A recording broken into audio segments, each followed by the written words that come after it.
Hej, jeg hedder Tune Hein, og velkommen til den her video omkring handlekraft. Og hvorfor er det, at handlekraften er så vigtig? Det skal vi prøve at se lidt på. Så det første, hvorfor er det her begreb så centralt for ledere? Og jeg vil jo påstå, at hvis du er leder, eller gerne vil være det, så vil jeg påstå, at handlekraft er noget af det mest centrale, du kan beskæftige sig med. Og lad os prøve at kigge lidt nærmere på det. Handlekraft, når jeg begynder at arbejde med handlekraft i forbindelse med ledelse, så har det været meget fordi, at der ligger i den her, der mange møder en barriere omkring, jamen kan vi det, orker vi det, kan vi komme igennem med det. Jeg mødte for eksempel en administrerende direktør, som fortalte mig en historie, en frustration omkring, at han sad der med et super team af stærke folk, ledere og akademikere og folk, der var simpelthen klar til at udrette mirakler ude hos kunderne.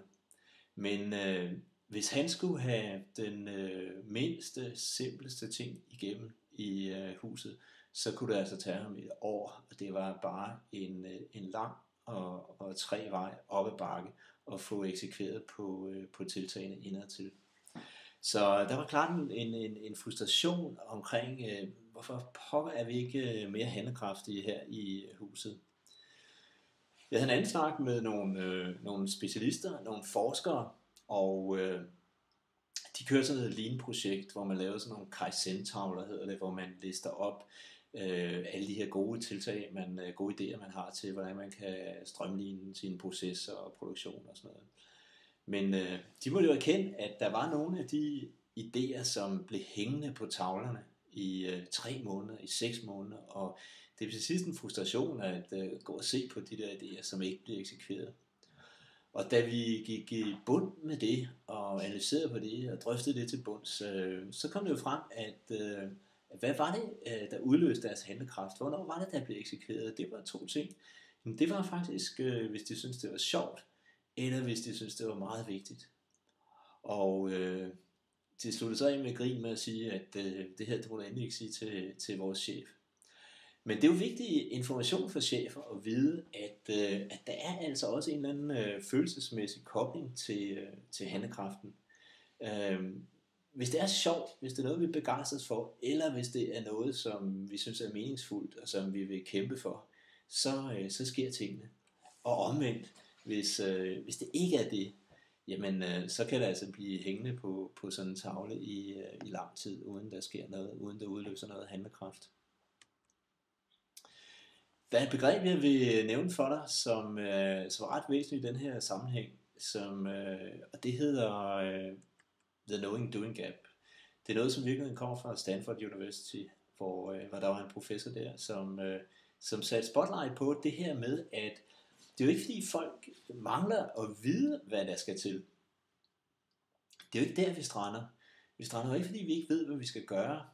Så det er jo ikke, fordi vi mangler strategi. Det er ikke, fordi vi mangler McKinsey til at fortælle os, om vi skal gå til højre eller venstre. De fleste organisationer har, de fleste ledere har altså, og de fleste individer også selv som mennesker, har problemet på en anden front, som er at få tingene gjort og få dem eksekveret. Så der er altså et eller andet gap imellem, kan man sige, ord og handling, imellem tanke, imellem intention og adfærd. Og det er det der gap, man skal zoome ind på, når man skal forstå handlekraften. Hvad er det, der sker imellem der? Hvad er det for nogle filtre, vi har der, som bremser os? Og hvad er det for sådan nogle katalysatorer, som ligger i det felt, og som accelererer, som udløser en handling? Og der er nogle filtre, som bremser vores handling.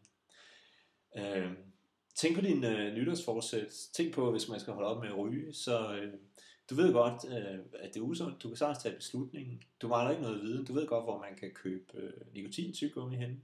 Men dermed er du ikke stoppet med at ryge. Der er mere i det gap end som så. Så det er et vigtigt tema at have i baghovedet, når du tænker handlekraft. Sammen med Stig Kjærulff har jeg udviklet den her handlekraftmodel for, hvad er det for nogle knapper, man kan dreje på. Kunne det ikke være meget rart at vide, hvis du personligt vil have mere handlekraft?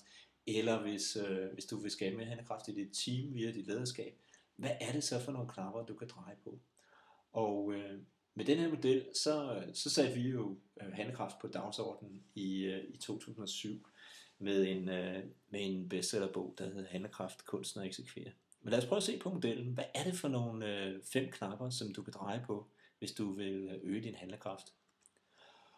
Og i en organisation, så er der et tema omkring ledelse, som er væsentligt her.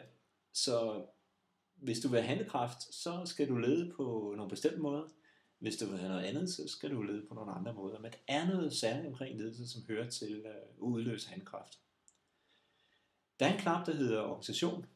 Altså du kan indrette din organisation, så den er mere eller mindre handlekraftig. Og der er 2 dimensioner i det. Der er strukturen, så byråkratiet, hvor besværligt eller hvor strømlignet, hvor nemt har du indrettet dig til, at folk kan handle på deres ting. Og så er der kulturdimensionen. Har du en kultur, som inviterer til handling, eller har du en kultur, som bremser initiativ og eksekvering?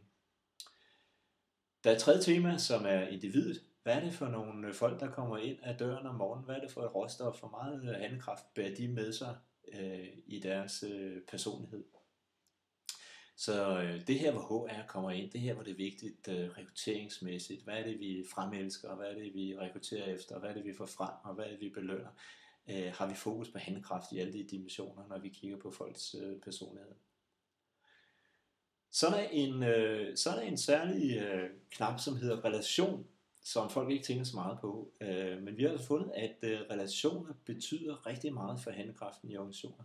Og det er noget med, at hvis der er en god kobling mellem mennesker, hvis folk er trygge ved hinanden, så udløser det handlekraft. Hvis der er dårlige relationer, så udløser det tøven.